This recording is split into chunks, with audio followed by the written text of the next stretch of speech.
ప్రేమే శాశ్వతమైన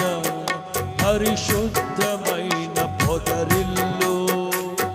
మనసే మందిరమాయ నా మదిలో దీపము నీవే నిన్నాశ్రయించిన వారిని